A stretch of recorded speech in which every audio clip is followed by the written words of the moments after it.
This is one of the nicest coffee shop I've ever been to in Julita Leyte. The place was very nice and it was quite relaxing, and they're located at Poblacion District 2, Real Street, Julita Leyte, and they're open from Monday to Sunday 10 a.m. to 10 p.m. I recommend this place because it's clean, relaxing, a good ambience to work or chill, study sessions or get together, and you're not gonna be bored because they have also a free Wi-Fi. So if you are in search for an affordable coffee shop, you should definitely give Cohibox Cafe a try here in Julita Leyte. Overall, this Cohibox Cafe has the perfect ambience, and if you want to get your money's worth, let's dive into their bestseller. They have nice and rich chocolate mocha cappuccino with a creamier and strong coffee flavor, and it's worth 120 pesos, and an iced caramel macchiato with lots of milk, nice mouthfeel with sweeter and smoother taste, and it's only 110 pesos. And of course, we asked some customers what they can say to Cohibox Cafe, and this is what they say. Hello everyone! So ari kita yan Cohibox Cafe. Marasa, malinamnam. Taste it to believe it! Good day everyone! Ari kina Cohibox Cafe at era cafe is conducive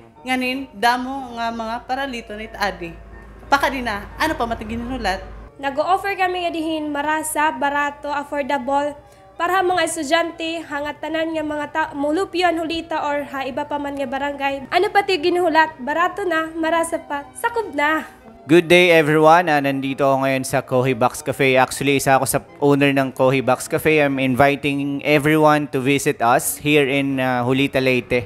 Real Street in front of Roman Catholic Church, in front ng ano din namin, ng munisipyo. So you better catch out here, pumunta kayo dito. Kung ano yung hindi nyo natitikman noon, pwede nyo matikman dito sa shop. Like yung mga branded na coffee shops, meron din kami dito.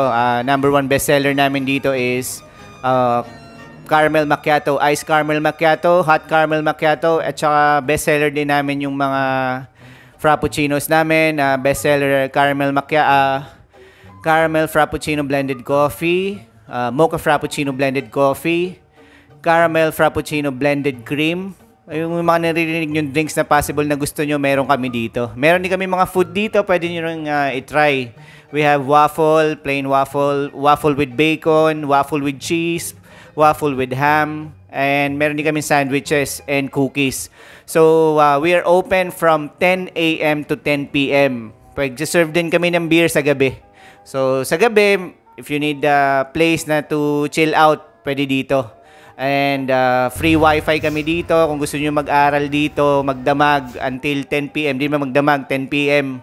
Gusto niyo mag-study dito, study time, you can come here to us. Wala pong pinipiling tao dito. Everyone is welcome. Estudyante, hindi estudyante, normal people. And again, I'm inviting you here to catch up and visit us here. Sa ambience pa lang, babalik na kayo. Hindi ko alam, marami na rin nagpunta dito na sana naman may ganitong shop, pero nandito na po. We started this Cohibox Cafe this year lang, last June or July yata yun. Pasensya na, hindi ko matandaan yung date. So far, so good, okay naman. Pinupuntahan na rin siya ng taga-ibang bayan. Like Dulag, Burawen, nandito sila sa gabi. Tatry nung mga kape namin na nakikita lang at natitikman sa ibang lugar, which is sa syudad. Sa city, madalas doon yung kapihan.